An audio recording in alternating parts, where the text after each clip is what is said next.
এসো আজ আমরা থেলসের বিপরীত উপপাদ্য করে ফেলি বা কনভার্স অফ থেলস থিওরেম করে ফেলি। প্রথমে এসো স্টেটমেন্টটা দেখো। স্টেটমেন্টটা হচ্ছে কোনো সরলরেখা ত্রিভুজের দুটি বাহুকে বা বর্ধিত বাহুদ্বয়কে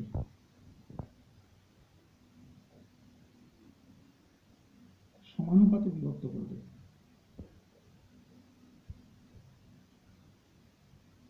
সমানুপাতে বিভক্ত করলে উহা তৃতীয় বাহুর সমান্তরাল হবে। এক্সপ্লেনেশনটা আগে করে দেবো, কি এটাকে কিভাবে এক্সপ্লেন করা যায় সেটা করবো, এক্সপ্লেনেশনটা করবো। দেখ এখানে উপপাদ্যটাকে আমরা দুটো ভাগে ভাগ করে নিব।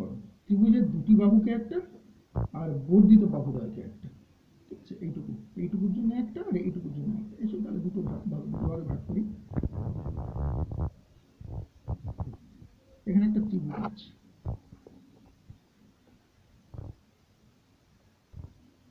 আগে এটা দেখা যায়, আগে এটার জন্য ত্রিভুজের দুটি বাহুকের জন্য।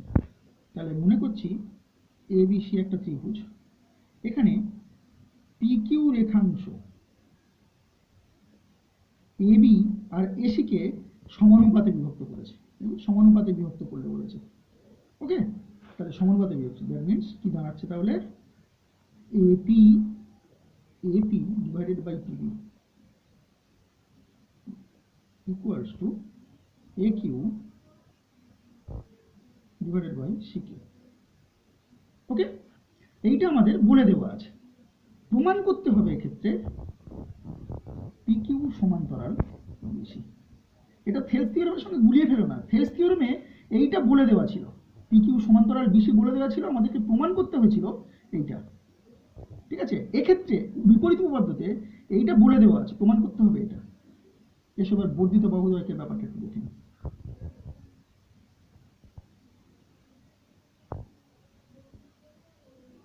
মনে করো এ বি সি একটা ত্রিভুজ, এক্ষেত্রে বর্ধিত বাহু, ওকে, ধরে নিই এটা পি এটা কিউই ধরে নিই। তাহলে এক্ষেত্রে কি হবে, বহিস্থভাবে বিভক্ত করেছে আর কি। তাহলে কি হবে AP divided by BP equals to A Q divided by C Q. তাহলে এটা বহির্বিভক্ত করছে পি কিউ সরলরেখা এবি আর এসিকে। এক্ষেত্রে পি কিউটা অন্তর্বিভক্ত করছে এবি ও এসিকে। পরিষ্কার? একটু ছোট্ট প্রমাণটা দেখে নিই, ছোট্ট করে প্রমাণটা দেখে নিই। প্রমাণ আমাদের লাগে না, কিন্তু বোঝার সুবিধার্থে আমরা একটু প্রমাণটা দেখে নিই। প্রমাণটা দুটো স্টেপে করবো, আর দুটো স্টেপেই করি, দুটো স্টেপে করলেই সুবিধা হবে। আমি একটা প্রমাণ করছি হচ্ছে বি কিউ যুক্ত করলাম। ওকে, তাহলে বি কিউ যদি যুক্ত করি, সেই বেসিক থিওরেমে আমরা যেটা পড়েছিলাম, কি পড়েছিলাম? বেসিক প্রপোর্শনালিটি থিওরেম নয়, কিন্তু মানে রেশিও প্রপোর্শন রিলেটেড যে বেসিক থিওরেমগুলো ছিল সেগুলোতে আমরা কি পড়েছিলাম দেখো এখানে। এক্ষেত্রে এই যে এ পি কিউ ত্রিভুজ, দেখো ত্রিভুজ এ পি কিউ আর ত্রিভুজ বি পি কিউ, এর ভূমি কত এপি আর এর ভূমি কি বিপি, একই সরল রেখাংশ এ বি এর উপর অবস্থিত। এবং দেখো এদের বিপরীত শীর্ষবিন্দু কিন্তু কিউ, এরও বিপরীত শীর্ষবিন্দু কিউ, এই ত্রিভুজেরও বিপরীত শীর্ষবিন্দু কিউ।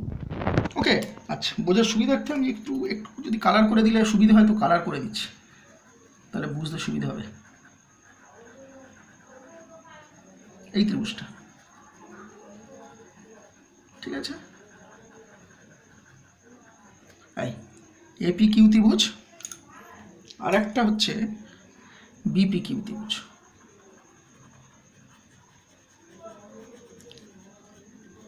এবারে আশা করি পরিষ্কার হয়ে গেল এই দুটো ত্রিভুজ। দেখো খেয়াল করে, এবারে এই দুটো ত্রিভুজের ক্ষেত্রে এর ভূমি এপি আর এটার ভূমি হচ্ছে বিপি, একই সরল রেখাংশ এবি এর উপর অবস্থিত। দেখছো এই যে এবি এর উপর অবস্থিত, এবং দেখো বিপরীত শীর্ষবিন্দু কিউ। এবার বোঝা যাচ্ছে আশা করি।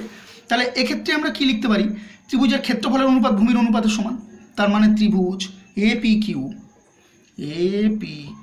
ডিভাইডেড বাই ত্রিভুজ বিপিকিউ, ত্রিভুজ বিপিকিউ ইকুয়ালস টু ভূমির অনুপাতের সমান। তার মানে কি হবে, এপি ডিভাইডেড বাই বিপি। পরিষ্কার? আচ্ছা, আরেকটা অঙ্কন করি, আরেকটা পাঠে অঙ্কন করি। কি অঙ্কন করব, এই সিপি যুক্ত করলাম। প্রমাণটা কিন্তু থেলস থিওরামের মতনই হচ্ছে, চিত্রটা, প্রমাণটা নয়, চিত্রটা। ঠিক আছে, প্রমাণটা এমনি দেখলে মনে হবে যেন থেলস থিওরামের চিত্র আর এটার একই চিত্র, একই থিওরি, কিন্তু ব্যাপারটা তা নয়। এবারে দেখো, এক্ষেত্রেও আমরা কিন্তু দুটো ত্রিভুজ পেয়েছি, একটা এপি কিউ যেটা তো আগেই আমাদের কাছে ছিল, আর একটা নতুন ত্রিভুজ পেয়েছি সিপি কিউ, এই যে এটা।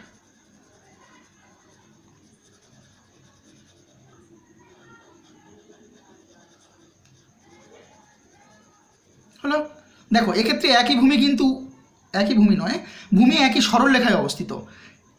এপি কিউ এর ভূমি হচ্ছে এ কিউ, আর সিপি কিউ এর ভূমি কিন্তু সি কিউ। দুজনেই কিন্তু একই সরল রেখাংশ এবি এর এসি এর উপর অবস্থিত। তাহলে এসো লিখে ফেলি। তাহলে এক্ষেত্রে কী হবে, ত্রিভুজের ক্ষেত্রফলের অনুপাত ভূমির অনুপাতের সমান AP Q divided by CP Q, ভূমির অনুপাতের সমান। তার মানে কি হবে তাহলে, A Q divided by Q C. Okay, তাহলে দেখো AP by BP equal to A Q by C Q, C Q বা কিউ সি। আচ্ছা, এটা ওখানে যেমন আছে সেইভাবেই লিখি, সি কিউই লিখি, তাহলে আমাদের বুঝতে আরও সুবিধে হবে।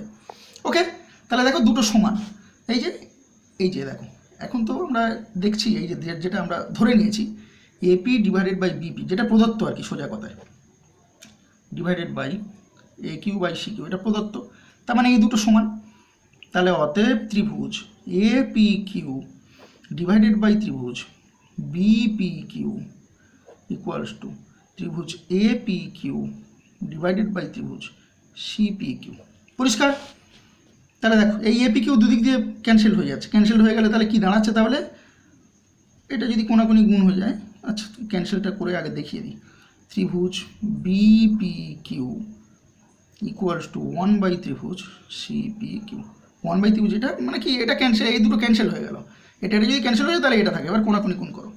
তার মানে কি দাঁড়াচ্ছে, ত্রিভুজ সিপি কিউ ইকুয়াল টু ত্রিভুজ বিপি কিউ। ওকে, তাহলে কি এলো, দেখো সিপি কিউ, তার মানে এই যে এই ত্রিভুজটা, ওকে, যেটা অরেঞ্জ কালার দিয়ে যেটা করেছি, হ্যাঁ, অরেঞ্জ কালারের যে ত্রিভুজটা এইটা, আর বিপি কিউ গ্রিন কালারের যে ত্রিভুজটা। খেয়াল করে দেখো দুটোর একটা কমন জায়গা আছে। যাই হোক, এই যে কমন জায়গাটা, এই কমন জায়গাটা কিন্তু গ্রিন ত্রিভুজেরও আবার এই অরেঞ্জেরও, ঠিক আছে, দুজনেরই। তাহলে দুজনের যদি হয় সেক্ষেত্রে দেখো এই দুটোর ক্ষেত্রফল সমান হয়ে গেছে, দেখছো, CP Q equal to BP Q, তাহলে ক্ষেত্রফল সমান। আবার ভালো করে খেয়াল করে দেখো এই দুটো কিন্তু একই ভূমি পি কিউ এর ওপর অবস্থিত। এই যে বিপি কিউ ত্রিভুজ, এর ভূমি পি কিউ, আবার সিপি কিউ ত্রিভুজ, এর ভূমিও পি কিউ। তাহলে দুটো যদি একই ত্রিভুজের উপর অবস্থিত হয় এবং এদের ক্ষেত্রফল একই, এবং ওরা দেখো সমান ভূমির একই দিকে অবস্থিত, ঠিক আছে। আমরা একটু উপপাদ্য পড়েছিলাম, কি উপপাদ্য পড়েছিলাম, যে সমান সমান ক্ষেত্রফল বিশিষ্ট ত্রিভুজগুলি একই ভূমির ওপর এবং ভূমির একই পার্শ্বে অবস্থিত হলে উহারা একই সমান্তরাল যুগলের মধ্যে অবস্থিত হবে। তার মানে এই সমান্তরাল যুগলের মধ্যে অবস্থিত হবে। দ্যাট মিনস কি দাঁড়াচ্ছে তাহলে, পি কিউ সমান্তরাল বিসি। এটাই তো আমাদের প্রুফ করতে বলা হয়েছিল, পি কিউ সমান্তরাল বিসি। বোঝা গেছে? এসো একটা ছোট্ট করে প্রবলেম করে ফেলি, প্রবলেম করে ফেললেই ব্যাপারটা আরো পরিষ্কার হয়ে যাবে। কি বলা হয়েছে এখানে, এখানে বলা হয়েছে ত্রিভুজ এবিসি এর এবি ও এসি বাহুর উপর যথাক্রমে পি ও কিউ দুটি বিন্দু আঁকি। এসো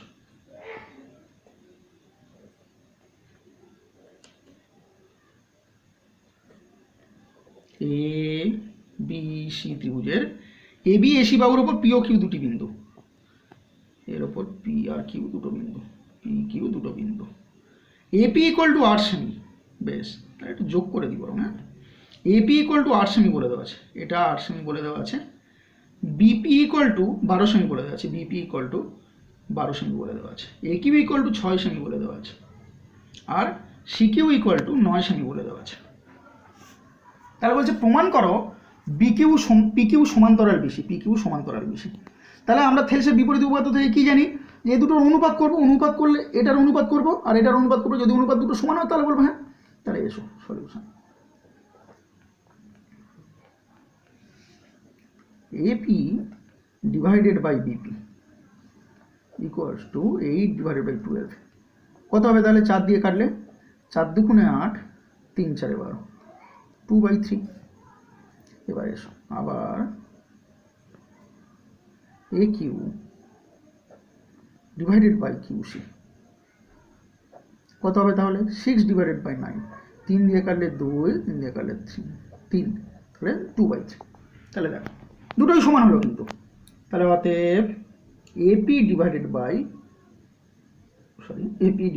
বিপি, আচ্ছা, অতএব AP divided by BP equals to A Q divided by QC. আজকেই পড়লাম, এই যে এখানে আছে দেখো, সমানুপাতে বিভক্ত করলে তৃতীয় বাহুর সমান্তরাল হবে। তাহলে সমানুপাতে বিভক্ত করেছে পিকিউটা এ বি আর এসিকে, এই যে AP is to BP equal to A Q is to QC, সমানুপাতে বিভক্ত করলো।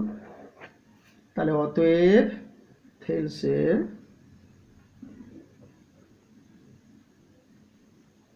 থেলসের বিপরীত উপপাদ্য হতে পাই